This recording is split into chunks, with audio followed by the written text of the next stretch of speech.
the Space Command, you guys messed up the origin story that we never needed or ever really wanted. So, but we're presented with obviously our legendary Space Ranger, and he's embarking on a intergalactic mission along a group of ambitious recruits and his robot Cat. So essentially these guys are stuck on an alien planet. The intro is really cool, like it opens as if it was a really cool like space adventure, which is amazing. Like the animation is awesome. You can see the standard tropes of the space adventure, like you got a ship flying past, you've got the landing, and then you're presented with an alien habitat, which is generally always kind of safe for the first part, and then things start to go wrong. So the actual moodiness and the environment is awesome, where it's a little bit dark. Like I was taken aback by how dark this actually was. Like you've got Buzz and his crew like slicing bugs and like shooting them with guns and stuff. Like was never really portrayed in the actual like Toy Story franchise. Like I know this is a spin-off, and I'm assuming this is the film that obviously Andy watched and wanted a Buzz Lightyear action figure. There were quite a number of aspects that were actually quite good in this film. Like I did like to see how Buzz wasn't overly confident like he was. So, you know, like in Toy Story 1 where he busts in and he's like, Command, like he's just bossing people around. So obviously he'd already established himself as the Space Ranger, where this was like his origins of like his kind of first mission out, where he wasn't as confident or, you know, like demanding of his crew. Where the robot Cat was quite odd, but did have comical moments. It did remind me a bit like Donkey from Shrek. Like it was much more useful than Donkey, but it was kind of like a cross between Donkey and R2-D2, where it mainly served as progressing the story and also having those comical moments. Throw some nostalgia at you, but like majority of this film, like the nostalgia is not quite there. So we got like the origins of how he got the wrist laser, like etc. Like I'd like to see how that sort of developed, and obviously they probably incorporate that into the suit later on.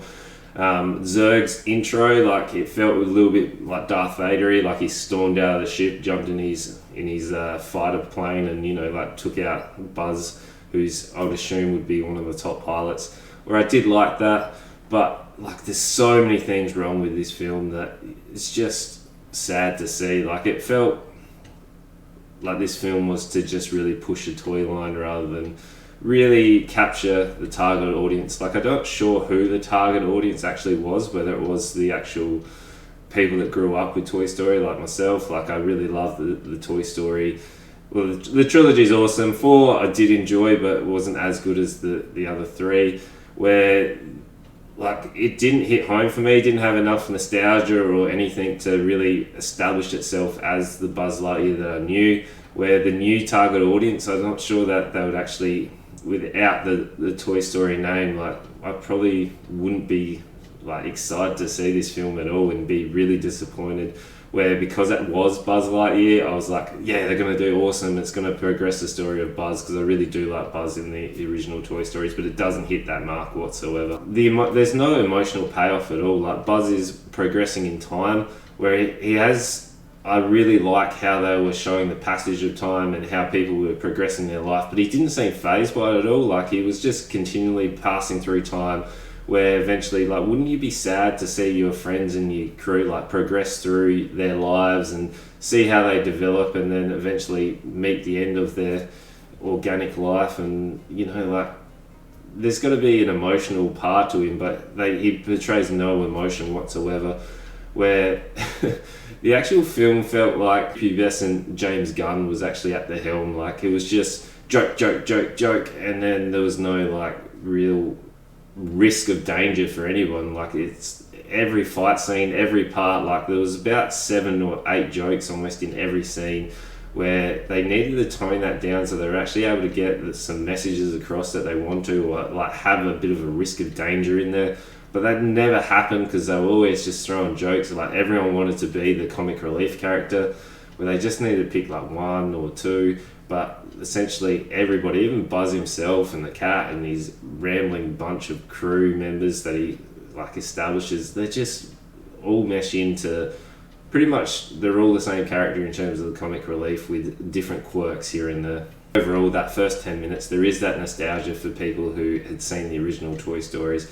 But as the story moves on, it just moves it away completely from any nostalgia part, and they're trying to force like a new IP with already established characters. It's looking like they were trying to branch off so that this would become a new like origin film for all the different characters, where because this one wasn't great in terms of the writing, where the animation studios, like, they're incredible, like they've always been above their time, where if you look back at the original Toy Stories and like they were above their time, well ahead of their time back then, you can see like the animation's awesome. So there's an incredible team working in that. They just need to replace the writers and get better writers so you can actually have that story payoff and the emotional ride that you need. Because like all the Toy Story films had that comic stuff, but they also had that really emotional sort of risk to danger for our characters.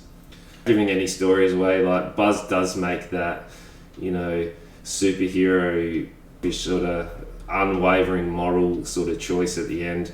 But like the villain reveal, it's like why did they change Zurg around? So Zurg was originally, you know, like for his brief appearances, like he was there, he was the villain, and you knew what he wanted to do. Like just have that villain. He doesn't need to have that morally grey or simply misunderstood sort of aspect, where we could just, you know, have a villain that is a villain, like change his motives around, but you know, they wanted to incorporate, he's just misunderstood, and the reveal is unfortunately does not have the payoff that I'm assuming they wanted to do. Like the voice acting's awesome, Chris Evans does an awesome job, he sounds like Buzz, like that was cool. If they're going to continue with it, keep Chris Evans as Buzz, he was awesome. But like everyone in there was no risk of danger whatsoever. Like there was always that, because they were throwing jokes out, took any tension away. I know it's meant to be a kids film, but even in the original trilogy there was always that sense of danger for our characters, but just due to the amount of jokes they're throwing out, like some of them are actually quite funny, like I did laugh at many of the jokes, but just tone that down and give us a little bit of a risk or sense of danger for our characters. They don't know what their target audience is. Like they tried to pay off right at the start to give that nostalgia feel, but then it drifts away and they just move on from it completely. They do get the atmosphere right, awesome animation, but if this is the film that Andy saw that wanted a Buzz Lightyear, it just leaves me that Andy's got bad taste in film, so sorry Andy. Yeah, if you've seen it, let me know, and if you're going to see it, let me know if you're excited for it. And you know what to do, make sure you like, comment, subscribe, and tell your friends.